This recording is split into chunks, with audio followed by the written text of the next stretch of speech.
If you've ever felt a surge of clarity, you've already been in touch with what I'm talking about. And it is our authenticity, our transparency that sets us free. When you're up against a challenge, there's a reason that it is challenging. It isn't against you, it is actually for you. You are so much more than your five senses.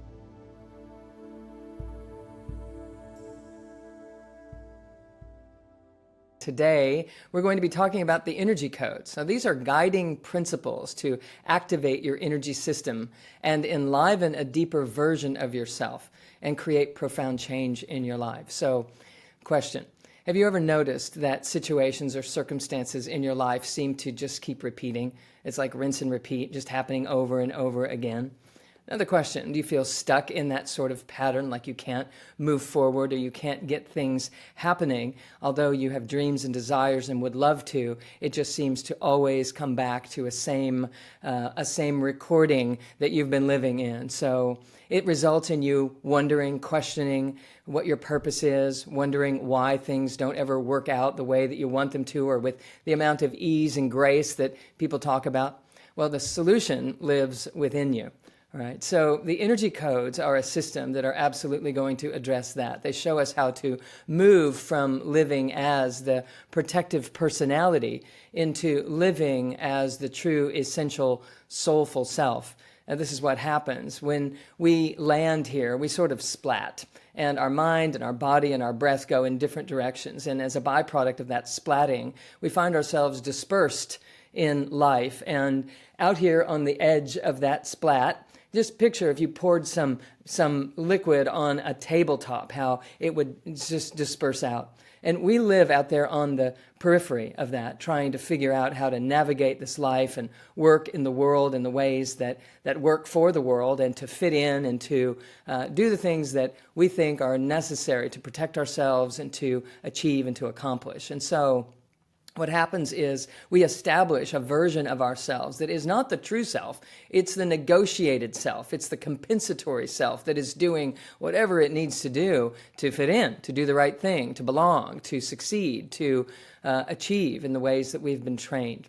We've been programmed to think that the outer world has everything to do with how we do achieve and how we do accomplish things. And we've externalized our attention out there on that periphery. We sort of look out there and figure out, am I fitting in? Do you like me? Is this going to work? Does this follow what your expectations are? And so we've externalized our power, and we've developed neurocircuitry to enhance that exact focus.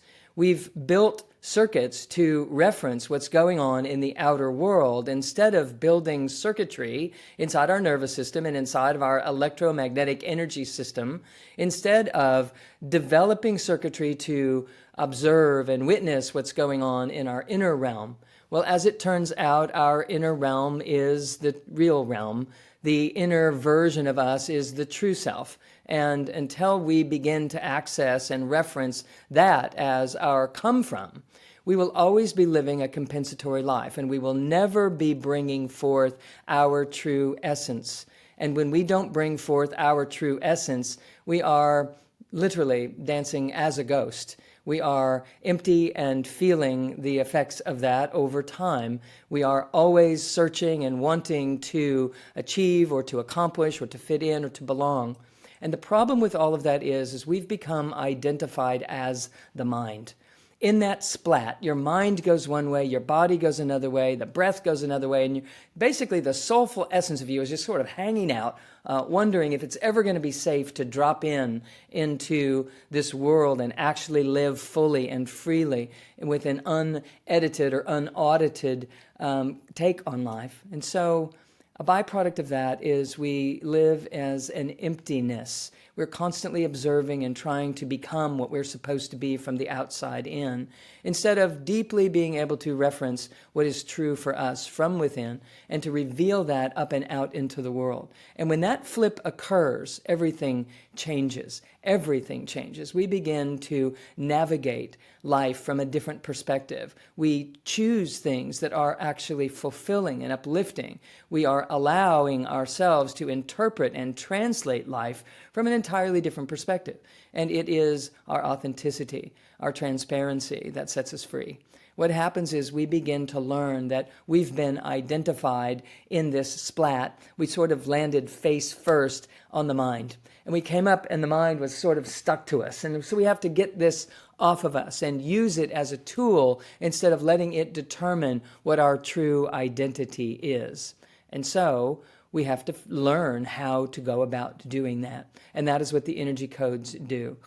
They teach us how to release our attachment as the protective personality or the performing personality and to drop down in to the deep core true self and feel and listen and learn the language of the soul, the language of the true essential self. The energy codes are how-to practices that you're able to use day after day after day in real life circumstances. So it's not a separate practice that you set aside and try to carve out an hour or two for yourself to learn these things and to do them. It is truly something that once you get a handle on what they are, that you implement them in real time as life is happening, because life is actually reflecting back to you exactly what you need in order to develop greater circuitry to achieve this revealing your true essential self. When you're up against a challenge, there's a reason that it is challenging. It isn't against you, it is actually for you. It's trying to show you, oh, this is an area where you don't have the circuitry in place to be able to navigate and facilitate your true and authentic expression. Instead, you shut down. And in those shutdown moments, you begin to move into fight or flight.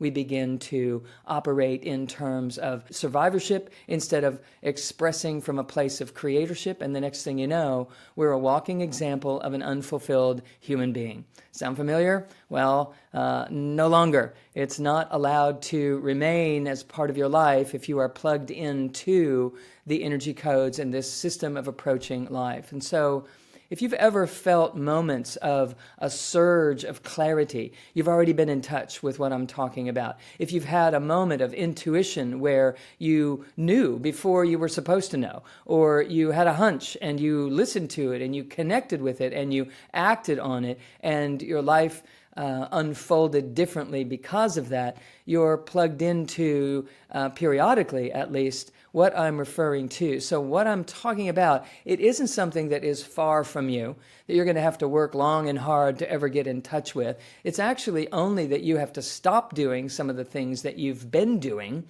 that have kept you disconnected from this true essence that you actually are.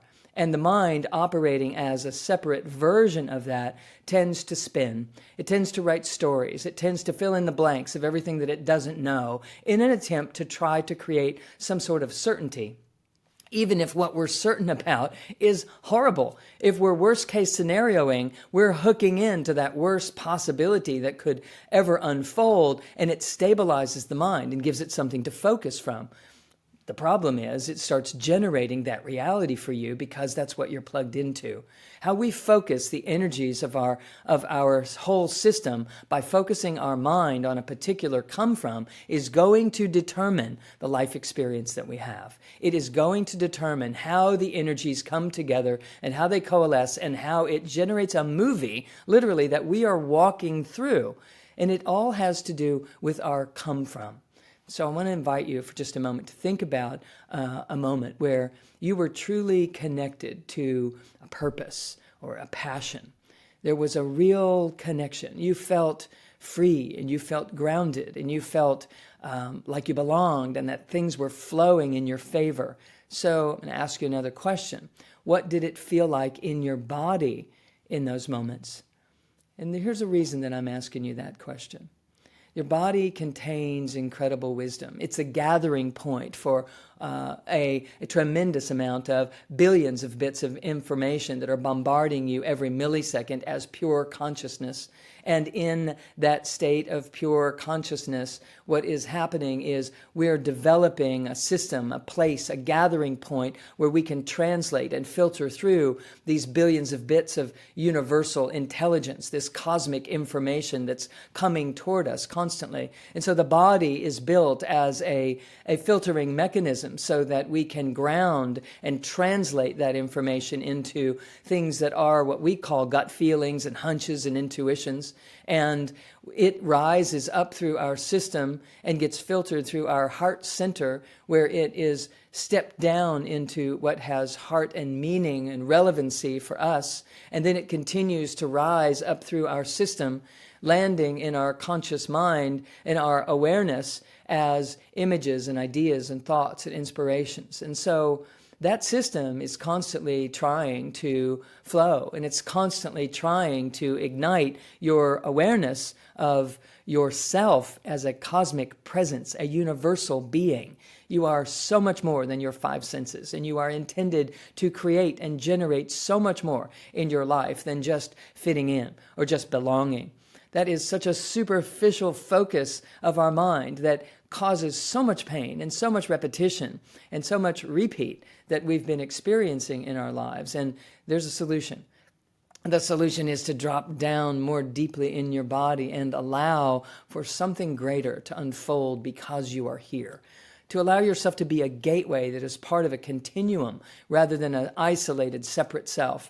And so I want to help you learn how to tune in to the body's messages and the wisdom that is here for you, and to use this information to transform your life. And so we get to dive deeper into that by talking just a moment about some of the science that is involved. So when science was trying to discover what is the foundation of our reality, what is it that's really going on here, we recognize through the inventions of the electron microscope and getting into studying physical matter smaller than the size of an atom, smaller than molecules, smaller than things that we can see when we look around, we wanted to know what's the backdrop of all of that. And we recognized that it was energy. And furthermore, science is recognizing that it is energy that is awake.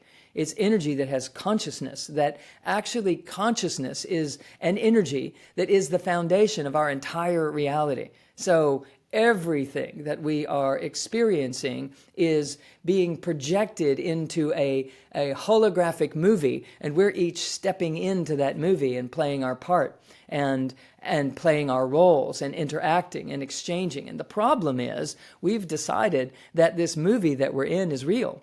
And we think that that is what is dictating our reality, what is coming back to us, what is reflected back to us from the movie screen. When in reality, we are part of a continuum that is projecting that image onto the movie screen to begin with. And so when you start to realize there's a flip that needs to happen here, we start to recognize, science is really putting a lot of power in the seat that we sit in. And the degree to which humanity can accept and embrace that power responsibly is the speed with which we will transform our lives and transform our humanity and transform our very existence on this planet. We will move from being a survivor to being a creator. We will start to recognize that we're having an influence on exactly everything that is happening in our lives. Science is showing us that we can turn on and turn off our own DNA. Therefore, we can't blame our issues on our genetic inheritance, because we can intercept, we can shape-shift. And if we learn how to do that, and the energy codes show you how, what happens is we begin to be free from thinking that our genetic inheritance has a hold of us and that it is in charge of our life experience. Likewise, science is showing us that our DNA, when placed in a vacuum, has an effect on our external environment. Little photons rearrange when we approximate our own DNA with some randomly placed photons inside of a vacuum. And so what this means is we're influencing our physical reality. We're influencing our world as we walk through it. And the key to all of this is vibration. It's a vibrational experience, one way or the other. So the real question is, how are you vibrating inside your body? Are you locked into angst and anger and frustration and attitude? Are you secretly begrudged in terms of what the world owes you, or how you're supposed to be or be treated, or how your life is supposed to handle you? Or are you actively generating something more loving and something softer and something more fluid? Are you actually actively bringing forth the very vibrational frequencies that you'd love to be receiving? Because if you are, you will learn to navigate your day-to-day experience in a very proactive manner. You will learn that you are the creator of your relationships, and you are the creator of the dynamic process that happens in your life regarding financial stability, regarding healing in your life, and healing in your relationships, and truly experience yourself as a whole being. And so the key is this. It's all about the vibrational radio station that you're dialing into. What do you resonate with? What are you attracted to? Most importantly, what are you interested in bringing to the party? And so when we start thinking in those terms, all this energy falls back into us, into this grand central station where we're constantly receiving vibrational frequency from overhead in a most profound and divine way. We're constantly receiving information from our gut that is translating these 11 billion bits of information that are landing on your cells of your body, and these little antennas on the surface of the cell are picking up on those energies and translating them into chemistries and translating them into neurotransmission and a hormonal system that is either allowing you to be healthy and free, or allowing you to be tripped up all the time and not able to digest, and not able to keep your immune system up and functioning, and not able to think like a genius, like you truly are. And so we're here to flip it over and to recognize that all of this is happening. So I'm going to review for you for just a moment how it happens. So you are a continuum. You are part of a stream of consciousness that is flowing into this physical dimension, and you are tapping into the earth, and tapping that earth, the earth steps us down into a third dimensional, version of ourselves. And so we then rise, and we rise up as high as we can go, and then we begin to fountain out around the body in a toric field pattern. And this toric field pattern cycles and recycles and recycles, and it's constantly rejuvenating and replenishing because it's constantly receiving more from overhead. It's constantly hitting the earth and rising up through this body. And the degree to which we allow it to rise without interrupting it allows us to project that out in front of us and truly carve a path in our life that we love walking, that we love being in, because it's divinely orchestrated. But what happens is when we land and we splat and we disperse ourselves, we are unable to witness and to be aware of this constant stream of energy that is pouring through us. And when that sort of interruption is in the picture, what happens is we start depending on what we can see with our five senses in the outer world. Do people like me? Am I fitting in? Am I being approved of by parents and teachers and coaches? And we start to build this externalization of our orientation. And it stinks because you're never going to please everybody all the time. And you're always going to be inside of this constant question. And so what we're doing with the energy codes is learning how to bring ourselves back, to gather back from the splat. And when we do, there's a whole new vibration in the body, not one based in fear, but one based in creative expression. What you would feel in your body when you're cooking something that you love to be cooking, or when you're gardening and the sun is just right and your hands are in the soil and it's just this beautiful exchange of life, or when you're sitting and watching the light dance across the surface of the water. There's something magnificent that happens there. And there's a vibration that if you would tune into it, that actually resonates as your true essential self. It's the reason those things feel so good, because you're not interrupting that flow in moments like that. So it really becomes a question of, am I getting good at allowing that flow to be in my body all the time? Or am I messing it up? Am I interfering? Am I contracting? Am I compressing? Am I buckling over on myself in such a way with self-judgment and feeling feelings of guilt and shame, but suppressing them instead of accessing them? It's when we access them, they change. When we suppress them, they grow. They intensify until they get so big we can't ignore them anymore. We are energy beings, and we are made of the energy of the entire universe. And if we are not feeling a life that feels quite that abundant, there's a reason. It's because we've disconnected from that flow, and we're not allowing that flow to be the dictator of our life. And so what happens is we begin to see that our lives need to change. We need to shift. But we have a tendency, because we've been externally oriented, to try to change the other people and the circumstances and the habits in the ways that they've gotten established based upon our survivorship. And I will tell you that the most difficult thing to do is to change your habits from the level of the mind, to change the habits that the mind has generated from a sense of needing to do so in order to be safe. And for you to move in and try to change the mind without changing anything else is nearly impossible. Have you noticed? How many times have people said, I'm not going to do this anymore. This year, I'm going to do this. Or, as of my birthday or as of New Year's Eve and New Year's Day, here's what I'm up about. And what happens is it doesn't unfold, and it isn't consistent because there's a deeper vibrational frequency that keeps dictating that your mind move itself back into its survivorship and its old habits and patterns that are aligned with it. And the problem with that is we then start judging, why can't I do this? Why can't I get a handle on this? Why does it never work for me? Why is everyone else getting ahead of me? Why is it working faster, et cetera, et cetera? So, we're here to stop that. And inside of the Art of Awakening, it's all about us recognizing how it all works and then getting busy on doing something about it.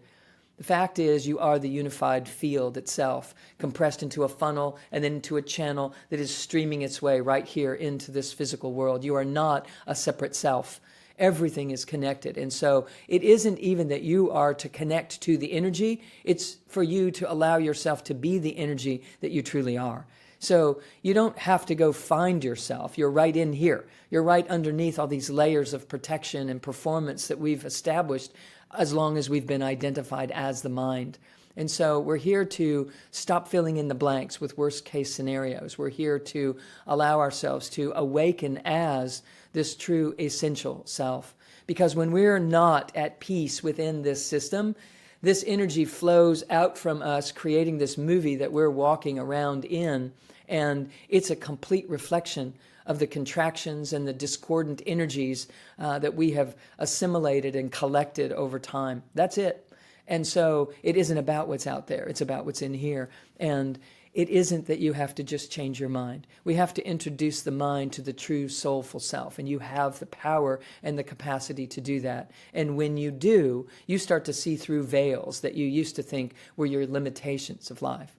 So as you are going about your day, I want you to ask yourself, what kind of energy am I putting into the room right now, just in this little space that I'm in? What kind of energy is in my body?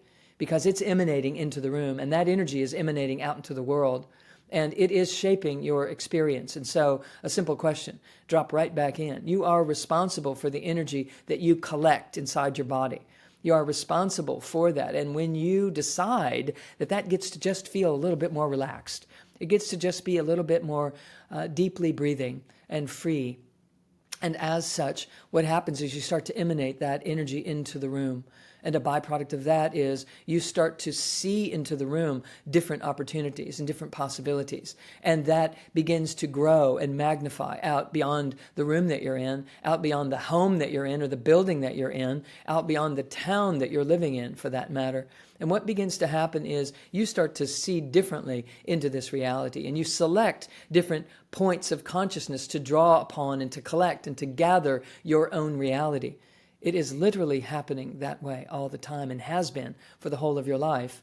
And people will say, well, I'm not doing anything differently, but all of a sudden, my life just seems to not be working so well. And so they assume that what we're saying isn't true because I'm not doing anything differently than I've ever done. So why are things not going well now? Well, I assure you, just because it's the way you've always done it doesn't mean it was the right way for you. It means perhaps that you were getting away with it, that your bodily resources were compensating and your chemistries were reaching into the reserves that are inherent in your birthright and compensating for all of the negative and acidic and toxic chemicals that we're producing inside of our own system by the worry and the angst and the fear that we generate on a daily basis. And so eventually our savings account runs out. And as the savings account runs out, we start feeling the aches and the pains and the arthritic inflammations and the ideas that we have brain fog and we can't focus and we wonder what it's all about.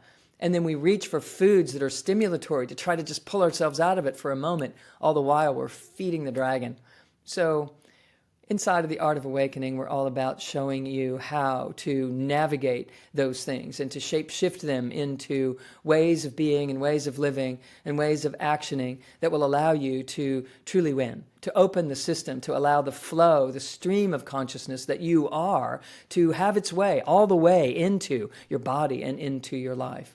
And so it is here that this intersection of science and spirituality is where profound transformation can happen. It is right here, right inside of you. It isn't outside of you. It's simply a matter of you learning how to utilize your faculties in a way that they were designed to be used in the first place. And as we do, we begin to have a deep understanding of this energy within us and around us, and we begin to heal and to grow and to live more intentionally as a creator, not just as a responder or a reactor to life in the outer world. And so, as a byproduct of us coming together in these conversations, I know that you will master your life experience because it is in the divine blueprint. It's in the design of you that this unfold. All we have to do is recognize that we've been sitting in the wrong seat. We've been identifying as the mind, trying to change the mind. We have to drop into living as the soulful self, the true essential presence that came here. Before there were traumas in your life, it was here. Before you had issues and attitudes and opinions and grudges, this version of you was here. And so inside of the Art of Awakening, I'm interested in bringing you back in touch with that one that can pierce through and transmute these layers of our protective isms and our performing patterns that we have developed, to transmute them into a life filled with grace and ease, one that is healthy and whole and vital, and one that is not so overly concerned with the outer world that we can't have any energy left to have the resources to do something about it. We're here to do something about it from the inside out. And so to all of our listeners, I thank you for joining us on this journey, and I so look forward to all that we get to share in the Art of Awakening.